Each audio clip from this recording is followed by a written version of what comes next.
rocking a revolving door.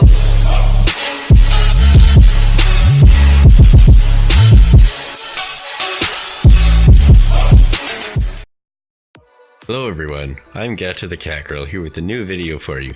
You may be wondering why a Catgirl doesn't really have a girly voice, but that's because I lost a bet. This is actually part 2 of my previous video, so if you're starting off here, it's probably not going to make a lot of sense. I suggest watching part 1. But anyway, here we go. With the Empire on the way to engage the terrorists once and for all, instead of retreating like any sane person would do, the terrorists instead decided to attack the Imperial fortress head-on. And the peasant Luke destroyed it with the knowledge of the fortress's blueprints that Leia smuggled earlier, and apparently a magical torpedo that defies physics by going in a 90-degree angle. Millions of Imperials died that day, while only a handful of terrorists were taken down.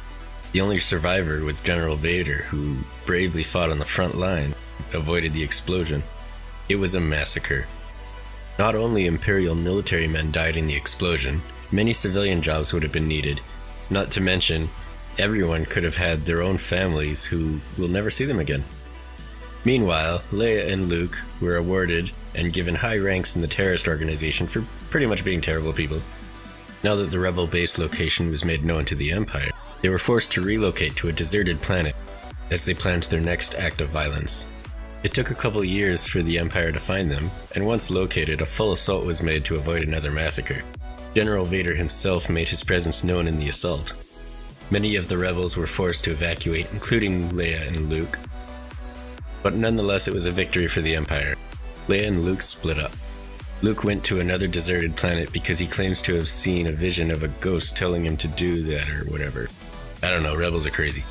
He meets a Muppet that sounds like Grover with really bad grammar named Yoda, who turns out to be Kenobi's old accomplice in treachery towards the Emperor, and another Catholic space wizard samurai thing who continues Luke's training to become a Catholic space wizard samurai killing machine thing.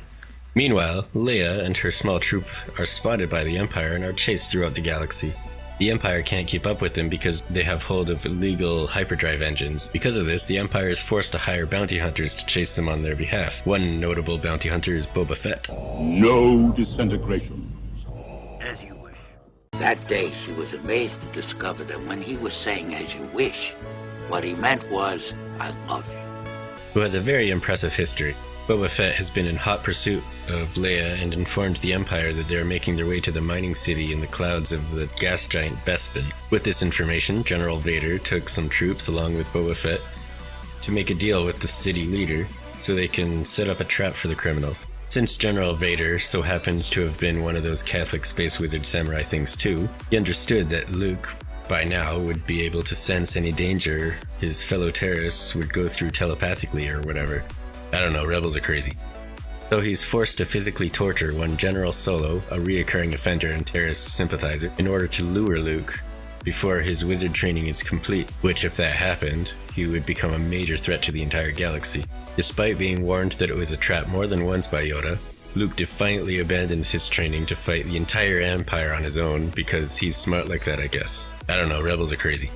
General Vader himself requested a duel with the apprentice space wizard samurai alone. As they fight, to hopefully convince Luke to stand down, Vader disables Luke and explains that he is in fact the father of Luke, and offers him a bargain to join him rather than die as a traitor.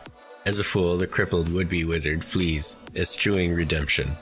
By the treasonous acts of the city leader Lando Calrissian, Leia and her troops manage to escape and rescue Luke in his escape attempt. At the very least, General Solo was still confined by Boba Fett under the authority of Jabba the Hutt. Under the radar, the Empire started to construct a new fortress to defend themselves under the supervision of Emperor Palpatine himself. During construction, they had it orbiting around a moon, where it is protected by a shield generator. A year into production, Leia made her move to rescue General Solo by deceiving Jabba, but failed and was forced to be every nerd's fantasy for generations. Afterward, Luke made his move with threats and brute force. With the help of the traitor Calrissian, they slaughtered the entire palace and broke out the criminals, thus continuing their reputation of terrorism. After regrouping once again, the terrorists discovered the construction of the new Imperial fortress and instantly started to plan their attack to destroy it before construction is complete. splitting into 3 groups, one of them led by General Solo, to ambush the generator with the help of the local natives. Another group was led by Admiral Akbar to destroy the fortress once the generator is down. And lastly, the third group consists of just Luke, whom at this point was a war machine, to distract the Emperor and try to convince General Vader to join him. While neither Luke nor Vader truly wanted to harm one another due to their biological relationship, they each wanted to convert each other instead. Frustrated from the lack of results, the Emperor decided Luke wasn't really worth the trouble and tried to kill him. General Vader, in the heat of the moment, attacked the Emperor due to his attachment to his son, killing the Emperor. General Vader then somehow died for no actual explained reason. The fortress was then destroyed by Akbar's fleet, and Luke somehow magically made it out alive by some illogical miracle. I don't know, rebels are crazy. The acts of a few terrorists overthrew the entire galactic government. All the surviving terrorists celebrated their slaughter and live in anarchy like baboons, because anything is better than an organized government apparently. Seriously though, they're all terrible people and they get awarded for it. Oh yeah, and also Leia is Luke's sister, but that's really has nothing to do with the story. They did make out though, despite Leia saying that she somehow always knew. I don't know, rebels are crazy. Anyway, the rebels were clearly in the wrong since the beginning. In Rogue One, taking place even before Leia's treason, we see many of the questionable rebel tactics. Cassian shoots his informant friend in the back for questioning whether or not he should talk to the authorities. The man was panting and out of breath from rushing to tell Cassian a secret. Now I'd assume these were the kinds of people the rebels are fighting to protect. If Bodhi is regarded as a hero for bringing the rebels Imperial information, shouldn't the informant who was double-crossed also have been a hero? Jyn Erso, a delinquent for a number of crimes and objectively the hottest character in the entire movie franchise, there is no wiggle room. It is fact, and I will fight you, Leia fanboys. Is being transported to an Imperial labor camp. I can't say that a labor camp sounds like a humane form of punishment, but we also don't know the details of Jyn's crime, nor the state of said camp, so we can't really use it as a fault on the Empire. Either way, she is liberated. By force. She is literally beaten to the ground by the rebels. Congratulations, you are being rescued. It was more of a violent kidnapping, to be honest. The rebels offer her a deal to help them by risking her life to help destroy the government, or they'll turn her into the Empire. That doesn't really sound too bad at first, but there's a lot more to it than that. They recruited Jyn specifically so that they can find her father and secretly assassinate him, whom she has not seen in 15 years, right in front of her as she acts as their bait. It's almost like the rebels advocate the unlawful use of violence in pursuit of political aims. That's the dictionary definition of terrorism, by the way. Saying the rebels aren't terrorists is pretty much like saying Han didn't shoot first. And of course, we all know he did. Like, come on, Lucas. The point was that Han was a scumbag, but developed into a nice guy over time. It's like you didn't really understand your own story, but no, you have to keep remaking it with unnecessary additions. It's like eating a sandwich and then trying to improve that sandwich by adding more condiments down your throat. But I digress. But what about Alderaan? Wasn't that an unnecessarily evil act by the Empire? Oh yes, that was a terrible incident. Grand Moff Tarkin ordered the eradication of a mass population with little warning. But do you know who else did that? President Harry S. Truman. For many years, debate has raged on whether or not the United States of America were right to drop atomic bombs on Japan during World War II, resulting in an estimated 250,000 deaths, women and children included. To this day, the area is still unfit for habitation. They did it to force the surrender sooner by the Japanese, and as a demonstration to their other enemies. The argument is that even more casualties would have been resulted in the long run if they didn't do it. I personally disagree with the whole justification myself, but it's a matter of opinion.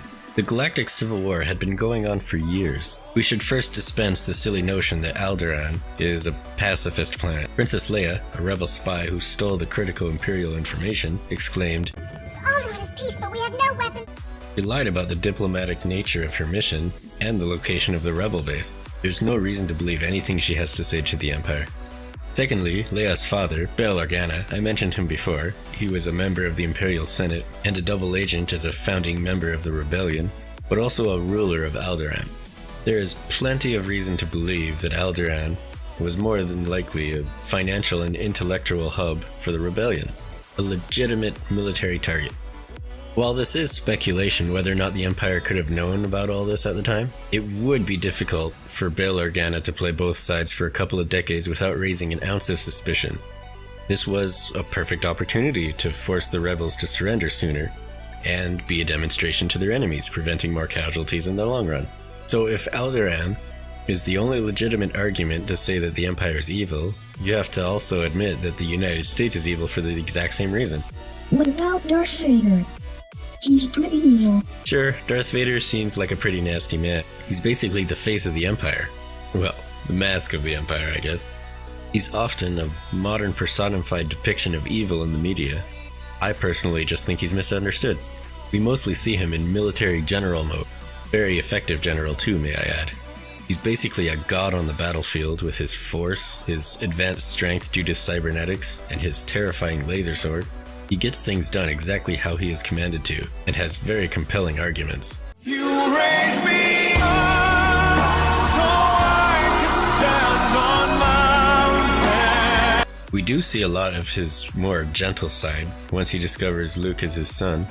Hey everyone, have you heard the news? I'm a father! Woohoo! Oh, this is great! No force chokings all around! In the prequels, a lot of his intentions are really brought to light in the Revenge of the Sith. He begins to get confused by the Jedi's actions, and grows frustrated with their bureaucracy and poor attempts at diplomacy that always seem to end with lightsabers going through people. Not only was siding with Palpatine keeping his Jedi oaths of defending the Republic and galactic law, but also a way around the Jedi's needless politics and hypocrisy. Of course, this choice did cost him an arm and a leg. While rough around the edges, Vader is definitely someone I'd be thrilled to see on my team, just not someone I'd invite as a dinner guest. Oh, what's this? Han shooting first? He sees a threat and then he just naturally shoots it? It's almost like that's common sense, and why would you change that? Anyway, in conclusion, within the perspective of a random civilian, there's not really any obvious reason to disapprove of the Empire. In addition, the Rebel Alliance are an unorganized group of terrorists whose entire purpose is to avoid leaving well enough alone. And the Jedi are self-entitled hypocrites that don't seem to understand that the law applies to them as well. Pretty much everyone in Star Wars is terrible. So I hope you enjoyed that. I hope you enjoyed watching it as much as I enjoyed making it. These outro cards are really awkward to record. So, I'll just end it early.